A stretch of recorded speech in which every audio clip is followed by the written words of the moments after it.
Awalnya Rena menangis saat dimasukkan ke dalam sebuah ruangan misterius oleh Rustam.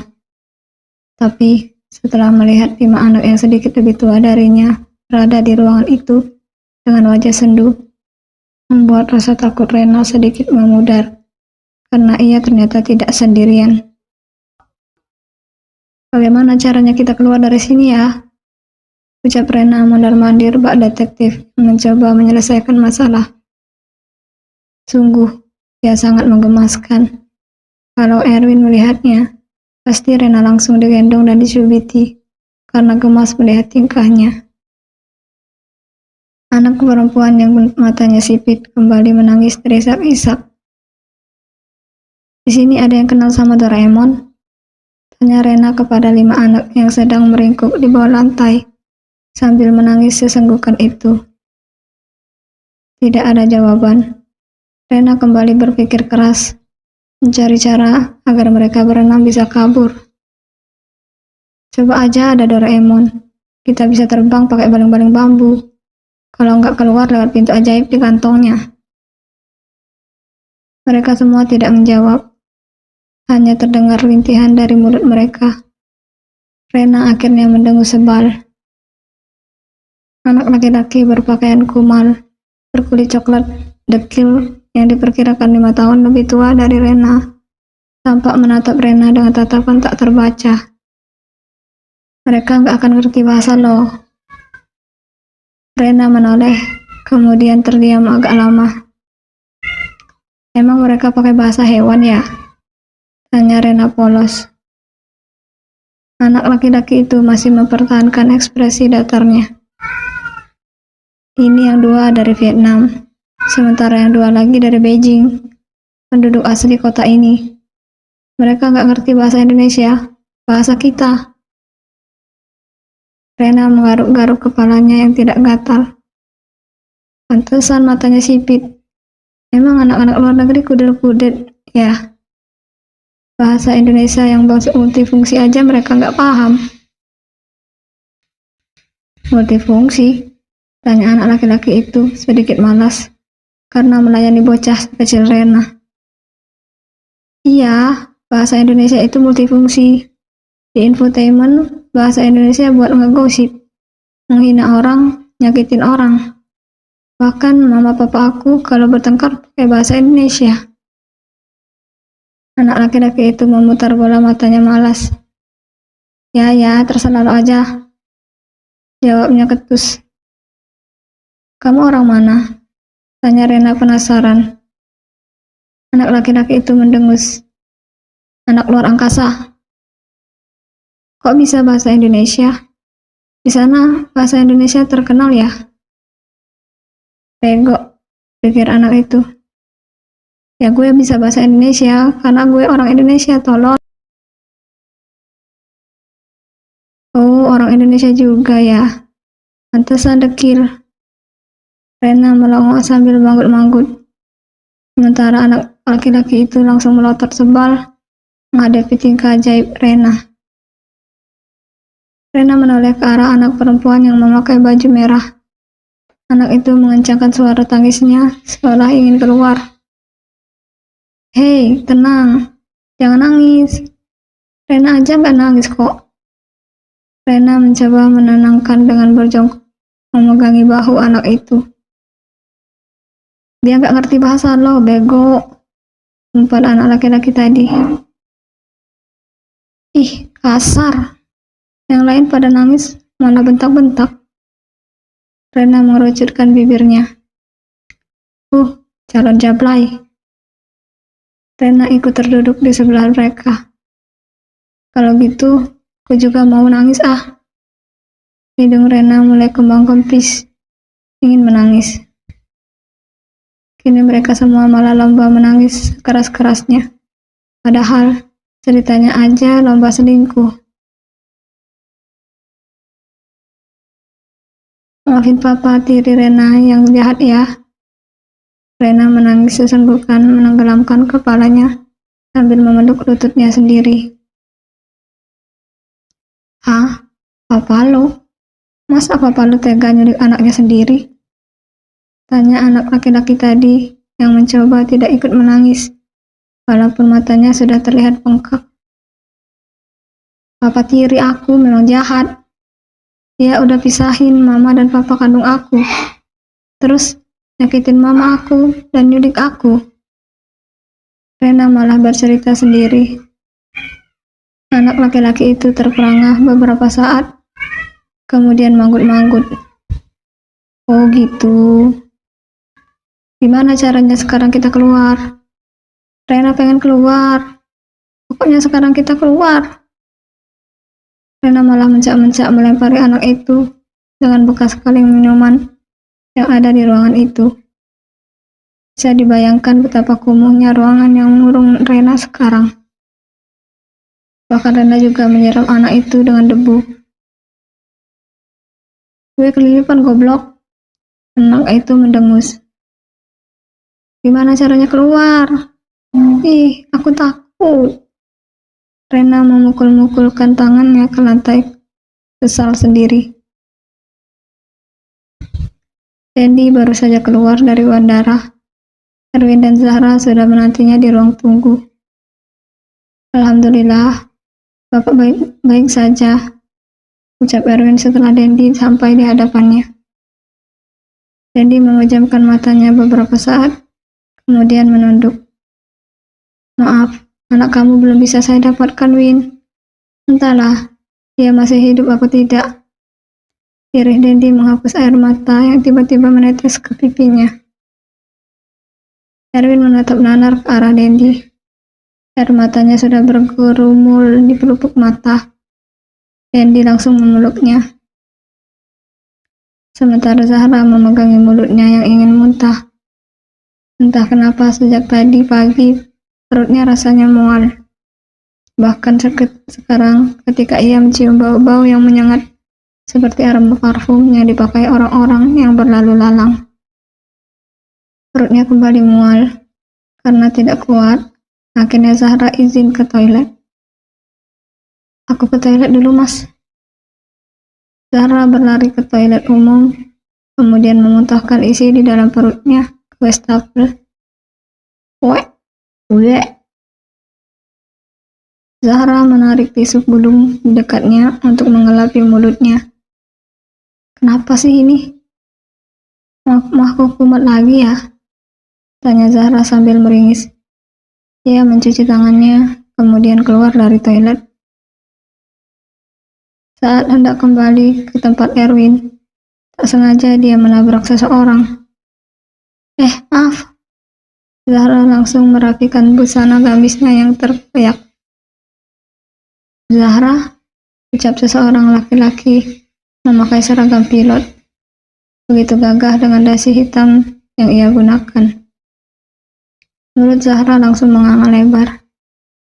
Filan? Pria bernama Filan itu langsung merengkuh tubuh Zahra dengan erat, melepaskan rindu yang sudah hampir 1 tahun ia tahan. Zahra hanya terdiam dengan tatapan kosong. Kamu apa kabar?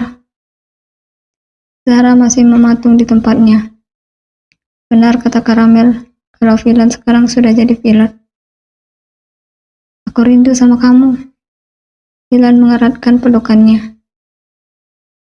Aku gagap Zahra. Filan melepas pelukannya. Apa, kamu juga rindu sama aku? Filan mencubit gemas pipi Zahra. Aku suka penampilan kamu yang sekarang. Kayak gadis solehah. Kamu lebih cantik daripada SMA dulu.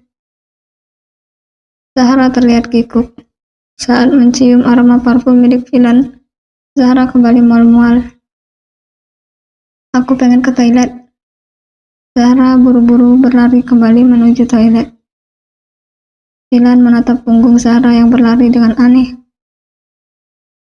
Zahra mencoba menenangkan debaran pada jantungnya dan juga nafasnya yang tidak beraturan. Ia kembali bertemu dengan Filan. Cinta masa SMA-nya dulu, tapi dengan keadaan yang berbeda. Sekarang dia sudah jadi orang sukses. Zahra memegang kepalanya yang ingin meledak. Aku mau bilang bagaimana ke Filan kalau aku udah nikah. Zahra ingin nangis sekarang juga.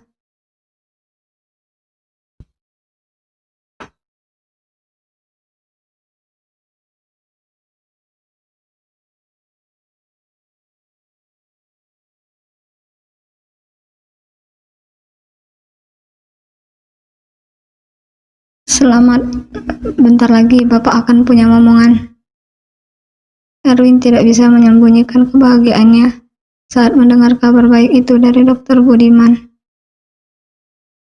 Bu Zahra harus banyak-banyak istirahat. Tidak boleh melakukan aktivitas yang melelahkan. Ujar sang dokter lagi memberi nasihat. Gak usah ngurusin warung makan lagi ya. Erwin mengusap-usap pipi Zahra. Zahra mengangguk seperti anak kecil. Tapi Zahra tampak berpikir. Tapi bilangin sama Pak dokternya dulu. Jangan panggil aku pakai Bu. Ya, jelas Zahra manja. Dokter itu hanya terkekeh. Erwin tersenyum sambil mencubit hidung Zahra. Gemas. Pada tengah malam, Zahra masih menggeliat resah, tidak bisa tidur. Akhirnya, ia menggoyang-goyangkan bahu Erwin yang terlelap di sebelahnya. Mas, bangun. Erwin mengucek-ngucek mata sayunya yang masih lengket. Ada apa? Aku pengen sate kambing dikasih sambal kacang. Zahra cemberut. Erwin langsung terlonjak. Jam berapa? Pria itu melirik ke arah jam dinding di kamarnya, menunjukkan pukul 2 dini hari. Erwin yakin kalau Zahra sekarang sedang ngidam. Erwin membuka selimut kemudian meraih jaketnya yang tersampir di lemari. Aku cari dulu, ya, ucapnya kemudian buru-buru keluar dari kamar. Zahra tersenyum. Ia sangat bersyukur memiliki suami seperti Erwin. Lihatlah, dia yang tidak mengeluh sama sekali ketika Zahra meminta sesuatu pada tengah malam. Karena tak tega, akhirnya Zahra memutuskan untuk menemani Erwin. Mas, tunggu. Teriak Zahra membuat Erwin yang baru saja membuka gerbang rumah menoleh. Zahra langsung tersentak karena udara dingin langsung menusuk kulitnya. Perempuan itu memeluk erat tubuh mungilnya yang hanya dibalut oleh piyama biru muda bermotif Doraemon. Kenapa kamu keluar? Tanya Erwin sambil mengernyitkan dahi. Di luar dingin. Aku mau nemenin mas. Zahra tersenyum sambil memainkan pipinya. Begitu mengemaskan. Erwin hanya ber-oh ria. Kemudian berjalan meninggalkan rumah. Memulai pencarian berburu penjual sate yang biasanya beroperasi di pinggir jalan. Ia bersyukur karena kota Jakarta tidak pernah tidur. Selalu ada orang yang beraktivitas 24 jam non-stop tanpa henti. Baik kegiatan buruk maupun kegiatan baik. Hanya saja jika dini hari terlihat sedikit sepi daripada malam hari. Aku takut kalau penjualnya nggak ketemu, mas. Gumam Zahra dengan gigi bergemurutuk karena menggigil kedinginan. Namun tak berlangsung lama karena Erwin tiba-tiba menyampirkan sweater ke bahunya. Biar nggak dingin, ucap Erwin sambil membenarkan rambut panjang Zahra yang berantakan menjatuhi wajah. Romantis. Diri Zahra menunduk, mencoba menyembunyikan kebahagiaan yang membuncah di hatinya. Mau gandengan tangan, ucap Erwin tanpa menoleh ke arah Zahra. Zahra melirik ke arah Erwin dengan tatapan sejuknya. Rahang tegas Erwin sangat menggambarkan kewibawaan. Apalagi dengan keadaan rambutnya yang berantakan. terlihat sangat begitu mempesona. Mau nggak pumpung sepi? Tanya Erwin lagi karena Zahra masih terdiam. Perempuan itu dengan cepat menggandeng tangan Erwin. Seketika itu juga memorinya langsung terlempar pada kenangan. Kenangannya bersama seorang laki-laki bernama Filan. Teman SMA-nya dulu yang berjanji akan kembali kepada Zahra ketika sukses nanti. Dan itu sudah kembali. Dan seorang laki-laki bernama Filan itu sudah kembali. Namun dengan keadaan yang berbeda. Takdir memang pandai memanipulasi harapan. Nyatanya, sekarang mereka tidak mungkin bisa bersama karena Zahra sudah punya Erwin. Bos tampan dengan sejuta pesona. Laki-laki jenius yang menyelamatkannya di klub malam. Ingin membelinya bukan sebagai kupu-kupu malam, tapi sebagai istri sirih untuk dijadikan selingkuhan. Udah nggak ada, adanya tukang ketoprak. Erwin menghela nafas kasar. Zahra menatap Erwin dengan tatapan sendu. Aku nggak pengen ketoprak. Di gang sebelah sana mungkin ada. Erwin menunjuk sebuah gang yang berada 100 meter dari tempatnya. Harusnya tadi nyarinya naik mobil. Gerutu Zahra karena kakinya mulai pegal setelah berjalan jauh. Kamu capek? Tanya Erwin melepas genggamannya dari tangan Zahra. Enggak sih, ucapan Zahra terhenti saat melihat Erwin berjongkok di hadapannya. Ayo naik. Zahra hanya terdiam melihat punggung Erwin yang mengenakan kaos berwarna hitam dengan celana training Adidas berwarna abu-abu. Ayo. Zahra langsung terbangun dari lamunannya. Kamu gak capek, Mas? Atau beli ketoprak aja? Zahra langsung cemberut. Gak pengen. Buruan naik, keburu dikerubunin lalat. Zahra mendesis, kemudian naik ke punggung Erwin. Apanya yang dikerubungi lalat? Tukang ketoprak? Erwin terkekeh setelah Zahra naik ke punggungnya. Dasar. Zahra mencubit bahu Erwin. Erwin kembali tertawa saat bahunya dicubit. Kemudian ia menghentakkan tubuh Zahra agar tubuh mungil perempuan itu tidak merosot dari gendongannya. Kita kayak anak SMA ya, lirik Zahra yang menenggelamkan wajahnya pada bahu Erwin. Bentar lagi jadi mama papa, jawab Erwin tenang, dengan kaki yang terus melangkah menyusuri trotoar. Aku pantas gak sih punya anak? Tanya Zahra polos. Enggak, kamu pantasnya jadi ibu. Sama aja kali. Erwin melompati lubang yang berada di pinggir trotoar.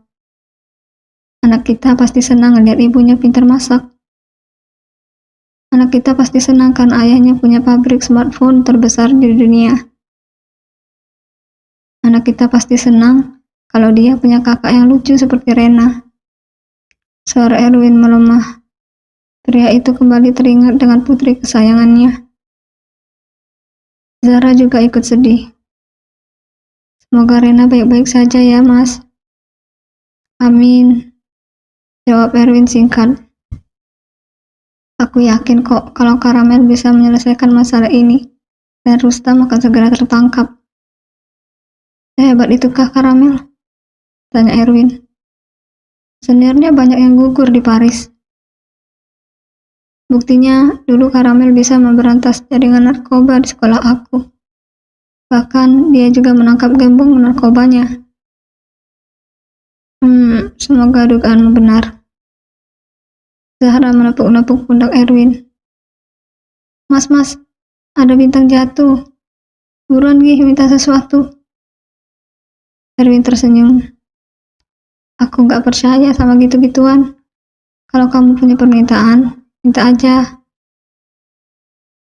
Aku bingung permintaanku apa. Emang kamu pengen apa? Tanya Erwin. Apa ya? Zahra tampak berpikir. Ya terserah kamu. Aku ingin menghentikan waktu. Lalu memelukmu.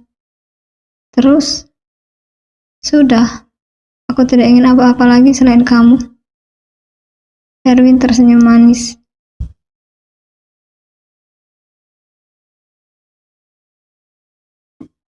Viola meronta-ronta karena dirinya diikat dengan tambang oleh Rustam dan dikunci di dalam kamar. Mas, tolong jangan apa-apain Rena, Mas. Teriak Viola dengan suara serak karena terlalu lama menangis. Ikatanmu bakalan aku lepaskan kalau kamu berhenti ngomongin Rena. Jawab Rustam yang duduk di tepi ranjang membelakangi Viola setelah menghisap rokoknya. Bunuh saja aku, Mas, tapi kembalikan Rena ke Indonesia, kepada ayahnya. Viola kembali menangis terisak-isak. Justru Rena yang sebenarnya akan aku bunuh. Rustam menekankan kata-katanya. Dan kamu akan tetap hidup untuk menemani hari-hariku. Mas, tolong, jangan. Jangan bunuh Rena. Tidak ada yang bisa menolak permintaanku. Rustam menyeringai. Kamu jahat. Memang dari dulu. Dasar iblis. Rustam malah terkekeh. Iblis yang akan menanam benih iblis di rahimmu. Anjing. Terserah.